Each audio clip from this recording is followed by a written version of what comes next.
All right, folks. Yishai Fleischer here. In my job, I have to speak with the press a lot. And the following are two press encounters that I caught on camera recently. Right, they're recording me, but I'm recording them record me. So check this out. This is the first day of Ramadan, which happens to be the first day of Adar, the new month in the Jewish calendar, a joyous month. I get off the Temple Mount with my son Elazar because we went to pray on the Temple Mount, and I'm stopped by a French press. I agreed to be interviewed. Check out the harsh questions that he asks me and check out the response. I think it's all about posture. I think it's all about being having an aggressive posture, being strong and telling them the strong truth, which they're going to have to accept because the Jewish people are back home. Check out my response to this French journalist and then come back after that. And we'll check out another response to a Slovenian journalist who came to Hebron. Check this out. French journalist right next to the Temple Mount. What is your name? Yishai Fleischer. Yishai. Could you tell me your background, where you're from, and what are you doing here? I live in Judea, and I work for the town of Hebron, for the Jewish community of Hebron, and I'm here because it's the new month of Adar, which is the Jewish new month, and I'm here to go to the Temple Mount to pray to the God of Israel in this place where two temples stood, and we're hoping for a third temple as well. So you live in Hebron, in the old city of Hebron, no? I work there. I live in Judea, a little bit to the north of that. Where exactly? In the Gush Etzion area. Okay, so you come every day here to pray? Or? No. Once a month we try to come here. My son pushes me to come here more and more. The children are pushing us to go more to the Temple Mount. So my son gets me out of bed early and he says, let's go. We of course, go to the ritual bath, prepare ourselves, and we go to the Temple Mount. Could you tell me what is for you the statu quo and what do you respect? Because the Israeli authorities, normally it's time for Ramadan, and Muslim worshippers. So what are you doing? What do you think about that? This kind of separation, this law in Alaska Most Temple Mount. First thing is that Muslim worshippers are usually sleeping on Ramadan mornings because they're up late. They eat at night and they party kind of late. And then in the morning, there's almost no Muslims up here right now at all. They're all sleeping. So it's actually a great time to go to Temple Mount. So I don't know exactly what you're talking about. Second thing, look, there's a conflict and many religions, many peoples want control of this Temple Mount. But it's the heart of our story. It's the heart of Jerusalem. And Muslims have their ability to worship here, but their ability to worship here should not limit our ability to worship here. We all have a right to pray to God. And just because there's something called Ramadan doesn't mean Jewish people can't be up here in their most important place. Why should that? I don't even understand what the question is. Why should Ramadan somehow limit Jewish prayers? Following the law, it's forbidden to pray or to sing. That is not what the police instructed us today. They are the law, right? They are so they today told us you are allowed to sing, you are allowed to pray. They asked us not to dance in certain parts in front of the Muslim areas, but other than that, dancing and singing and praying was definitely allowed. Bowing down.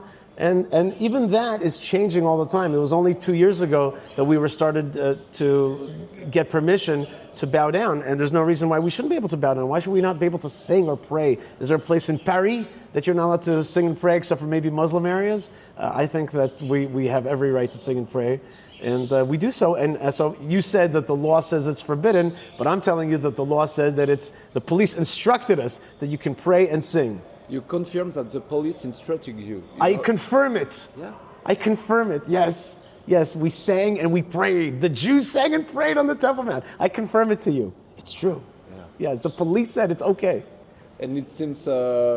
yes, it seems normal. It seems crazy. For you, it seems normal, yeah. But since maybe... Yeah, the Waqf, the Jordanian authorities make the law here on the... Do they? No, actually, I think this is sovereign Israel. I think the police up here is Israeli. There is a Waqf, there is an Islamic trust, but they don't make the law. The law is Israel.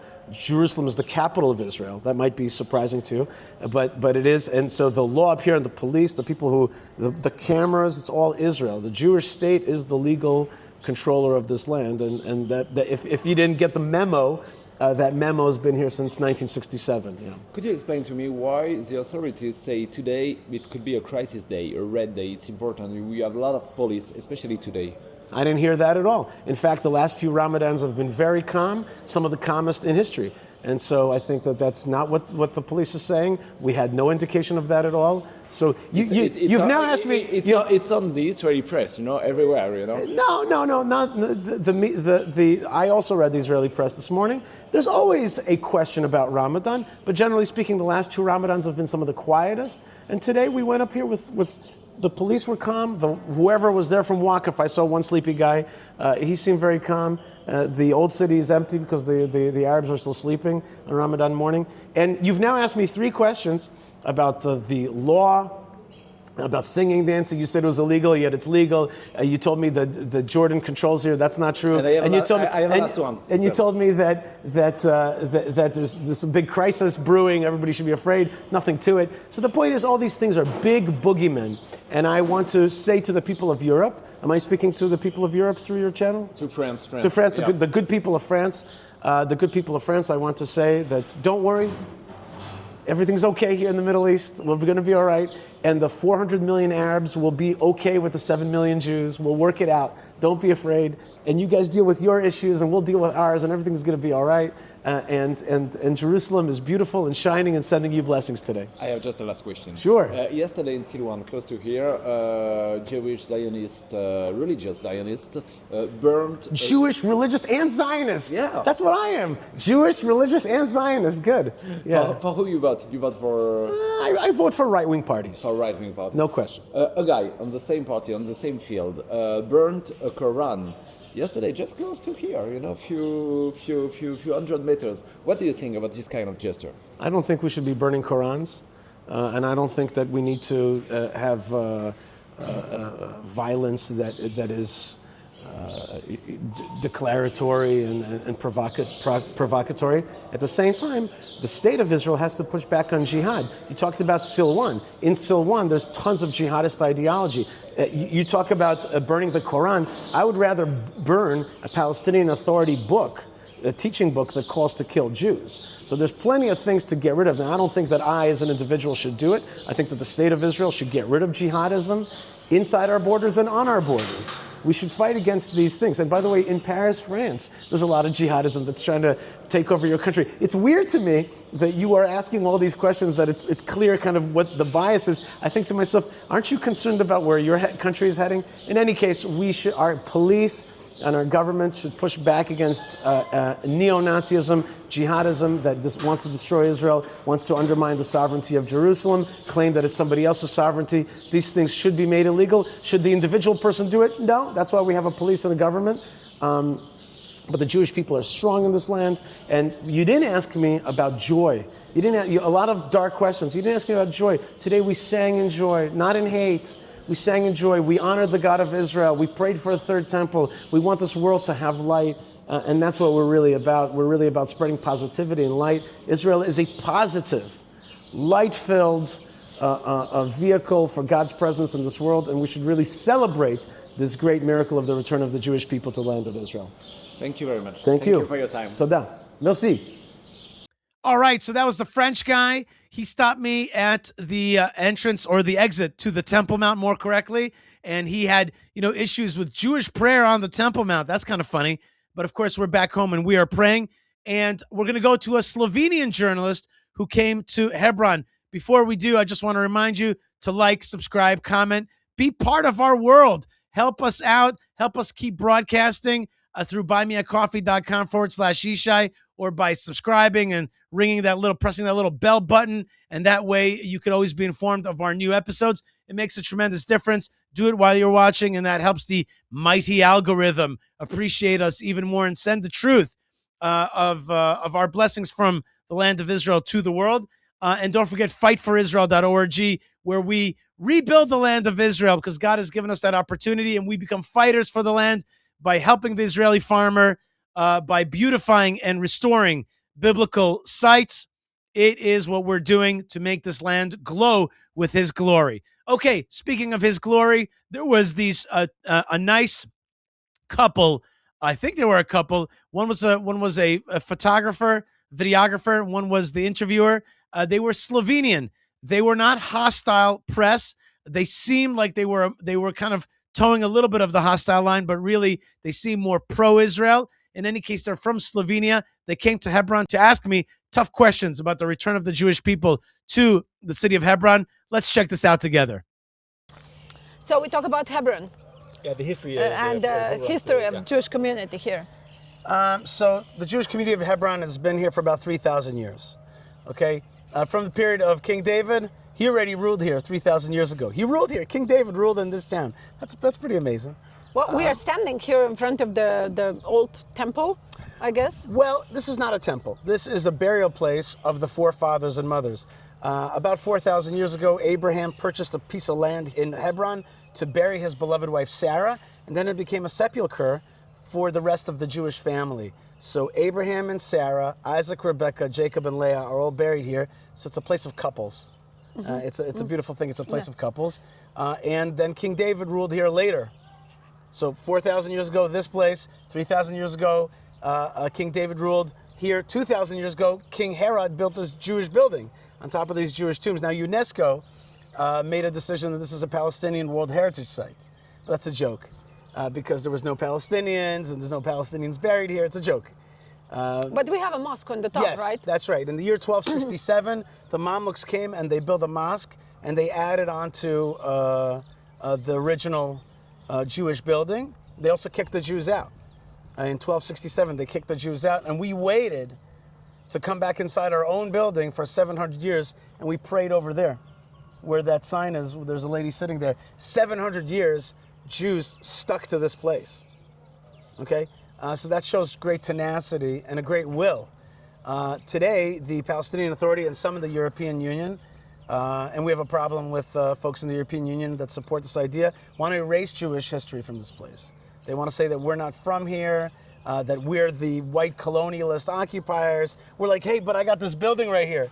I got this building that a Jewish king built 2,000 years ago on top of Jewish tombs. It's all written history.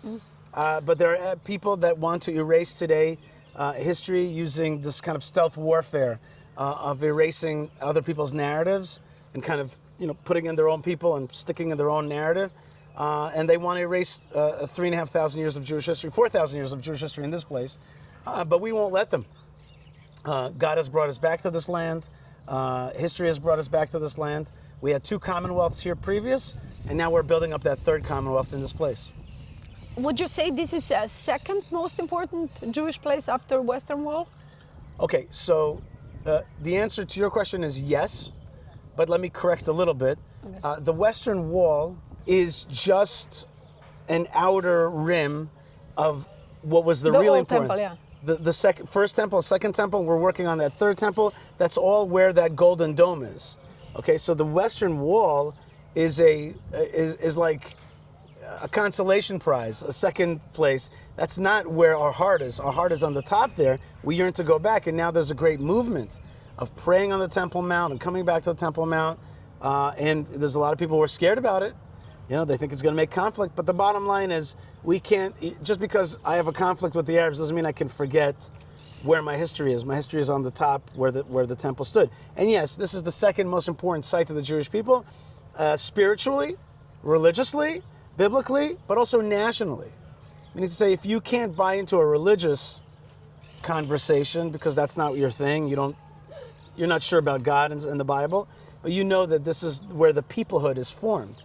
I don't know if in Slovenia they have any place that you have kind of the founders of your peoplehood celebrated. In America, they have all kinds of places like that. For us, this is a site that's 4,000 years old with a 2,000-year-old building of the couples that formed our peoplehood. So there's no way that I'm going to succumb to a UNESCO story that this is not your place and this is Palestine's place. Okay, I can't accept that, and that's why I have to fight the 2-state solution. I have to fight the Oslo Accords. I have to fight the idea of Palestine. Palestine is the enemy of Israel. Palestine seeks to erase Israel, and we have to push that back. Well, what do you say to that story that this is their land and now, settlers are coming and taking that land? Well, that's exactly what it is. It's a story, it's a narrative, and we vehemently disagree with that story. We are the original people, and we are now resettling. We're not settlers, we're resettlers. We're coming back to our land. We are an indigenous people, right? All over the world, they talk about indigenous peoples, right? In Canada, they're talking about First Nations, and all these places, they talk about the indigenous people. You think you're like Aborigine? Absolutely. Okay. That's exactly right. We are Aboriginal with the strange and unusual added part of the story, which is we were kicked out, and now we're coming back. It is unusual. Most peoples don't have that kind of history, that they are both Aboriginal and now they have to resettle. It's true. Let's say China. These people have been there on their land for thousands of years. And I can only be jealous of them. That's great. But we're not like that. We are the ancient peoples of this land. Our DNA, our language, our stories, our creation, consciousness, all those things are tied up with this land. But we were kicked out for 2,000 years. So that is unusual. The Exodus happened about 3,500 years ago. And then the Jewish people came to the land of Israel for the first time. Yes. And they settled, and they finally built the third temple. That was about 3,000 years ago. The first temple. I was jumping to the third temple. Yeah, first temple.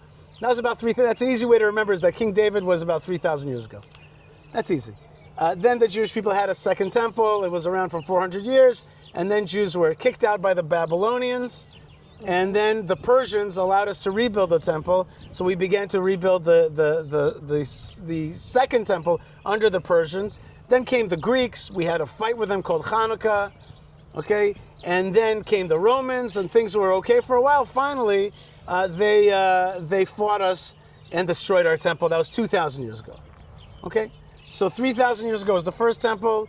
2,000 years ago was the second temple. We were evicted from the land by the Romans. And we were in exile, and we kept on singing the stories, telling the stories, and singing the songs of the land of Israel, and celebrating the holidays during the time of the land of Israel. Next year in Jerusalem. Next year in Jerusalem, et cetera, et cetera. There's so many other ways. All our holidays are timed to be with the season of the land of Israel. And then we came back, started coming back in a big way, really after 1492, after the expulsion from Spain. And we started coming back here in this town already in 1540. We built a brand new synagogue here, and then we were existing under the Arabs and under the Muslims until finally we started really coming back in the 1800s because of political Zionism, because of Herzl, because of other things. Yeah. We started coming back strong, and then the British started developing a type of Christianity that respected the stories of the so-called Old Testament, the Bible, and they started saying, hey, we got to help the Jews come back to the land of Israel and make a state, and that's what happened. And basically in 1917, they already had a Balfour Declaration. In 1920, a San Remo. In 1922, League of Nations decision for the mandate for Jewish Palestine, and all this is happening. Finally, we have a big war in 1947, 48. There's already a lot of tension, and we had a big war with the Arabs around here. We declare a state. We had to kick the British out. So the British leave, the Arabs attack, we declare a state, and we survive. But we lose a lot of our heartland. And that heartland, we lost it in 1948 to the Jordanians and to the Egyptians and to the Syrians. And then in 1967, we pushed them back. We liberate our land that they were been holding on to when they were trying to destroy us. So that's basically what happened. And then the state of Israel did not take up parts of this land fully, and it kind of was confused about it, and it tried to give it away for peace, which was dumb. And then what happened was in the 90s, they went to this thing called an Oslo Accords, where they tried to give away the land of Israel and create a Palestinian Authority, and that was dumb, and it all exploded in their face. It all became horrible terrorism, jihadism, anti-Israelism.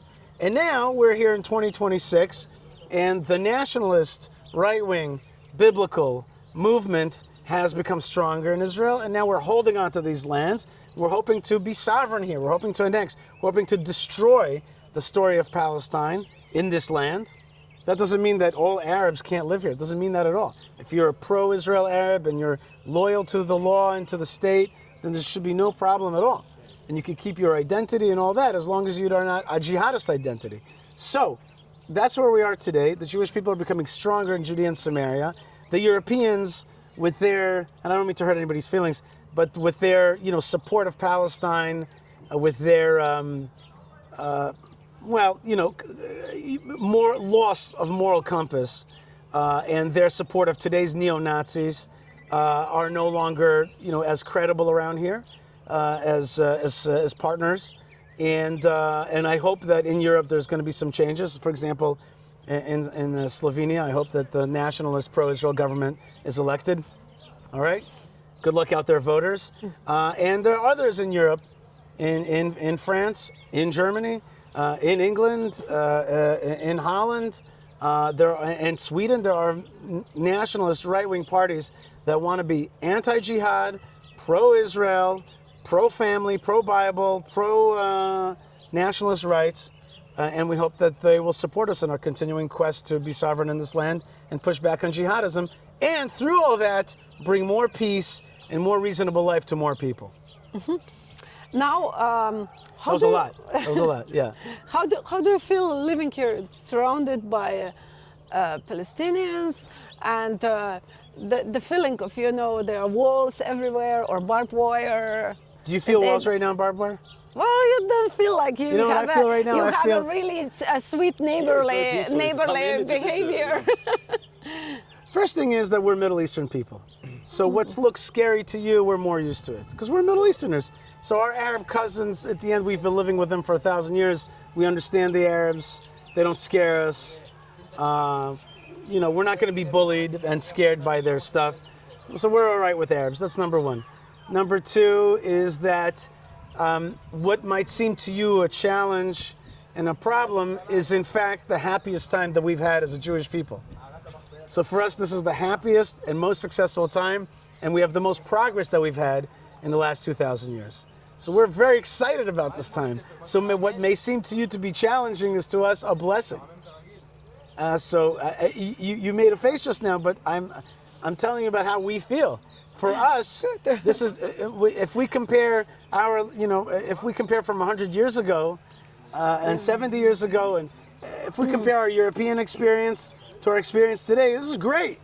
So we have challenges, but the Jewish people, even in our Pesach, Passover Seder, we say every generation they try to kill us, and we survive. And so we're living in what we think of as a great time. For people like myself, the challenge of normalizing, beautifying, strengthening this land and settling this land is the mission of my life. I'm extremely thankful that I have the opportunity. Previous generations would be jealous at the stuff that I've been able to do to beautify, strengthen, normalize, bring people in on Aliyah, beautify our land, make it more accessible. So we are security minded. We push back on bad guys, no doubt. We push back on them, but we're also joyous inside, and that you could see reflected in the many times that Israelis have shown in polls that they are happy and that they want to live in this land, and they're having babies and they're building buildings. We have a lot of hope. Our song, our anthem is Hatikva, which means the hope. We have a lot of hope. So we're very hopeful, and bad guys will be pushed back, and good guys we will cooperate with. Mm-hmm. Now, you came from the States? My parents are Russian Jews. I was born here in Israel. Oh, okay.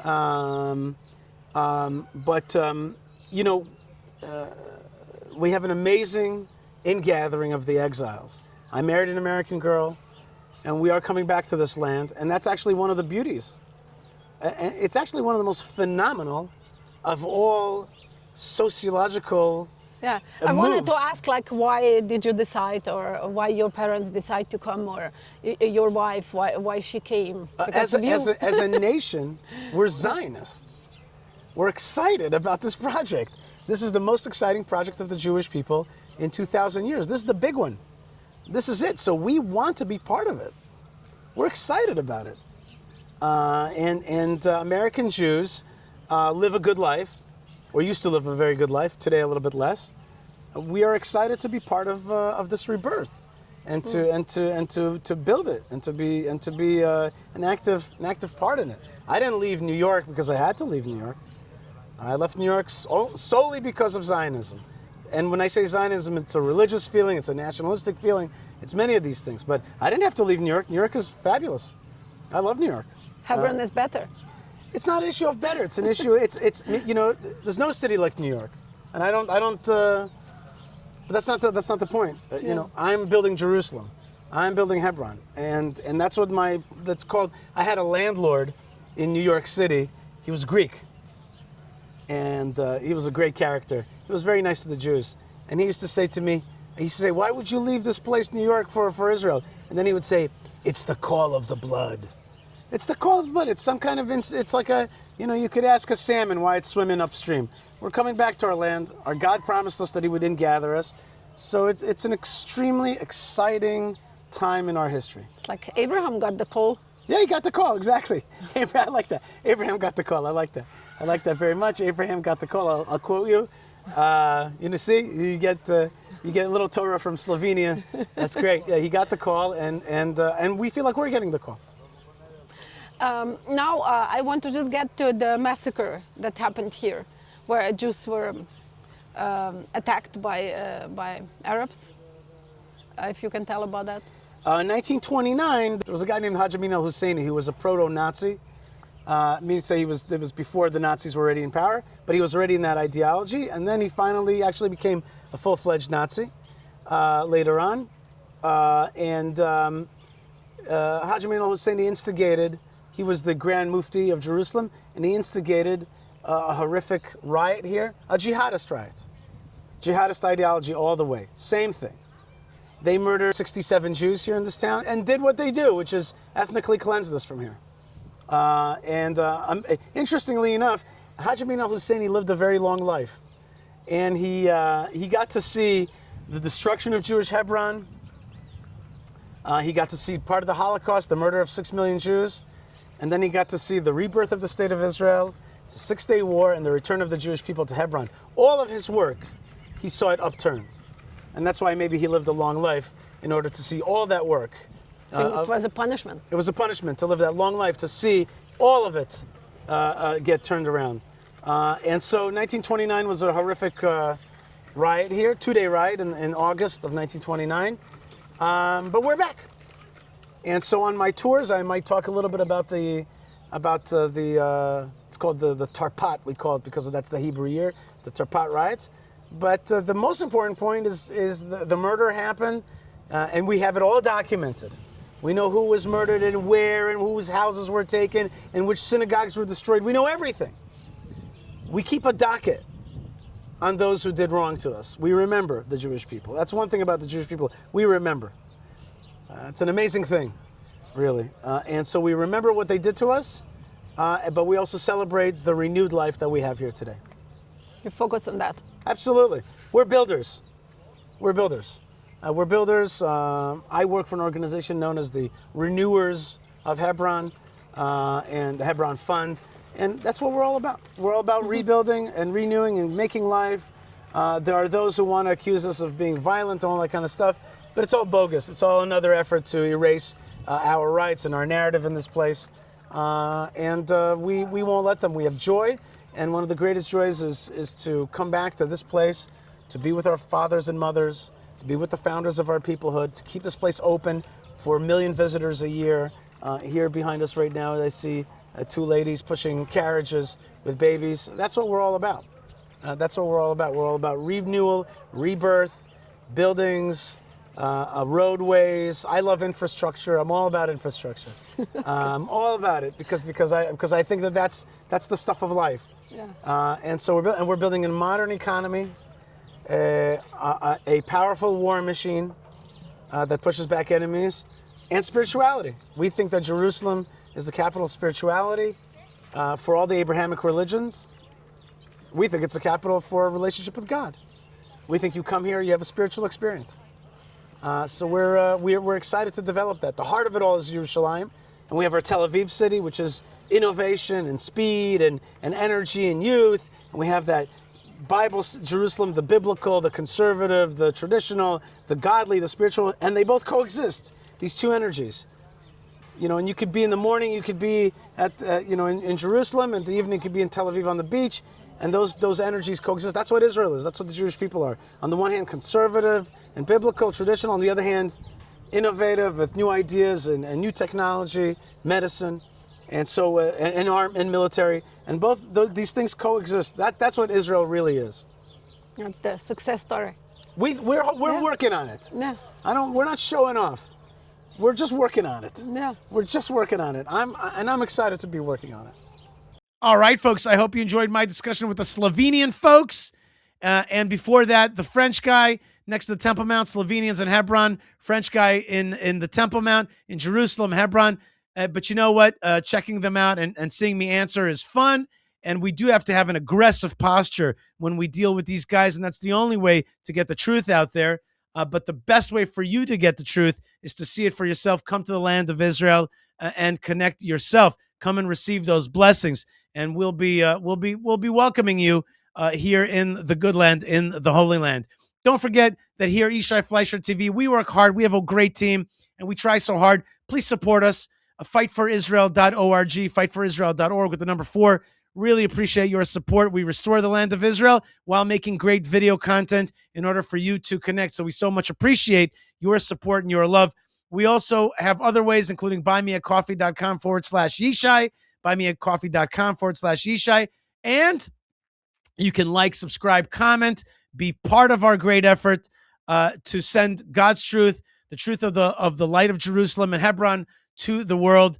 So therefore, by going to Yishai Fleischer TV, by becoming a member or getting one of the knickknacks, look, you're going to see it backwards, but here's one of the awesome cups that you can get there at Yishai Fleischer TV. That'll make a big difference. So I'm sending you blessings from the land of blessings. Please connect. And if you also want me to come to your congregation, you can write me an email, yishai@yishaifleischer.com. Lots of blessings, lots of love from the good land, from the heart of the Holy Land, and shalom.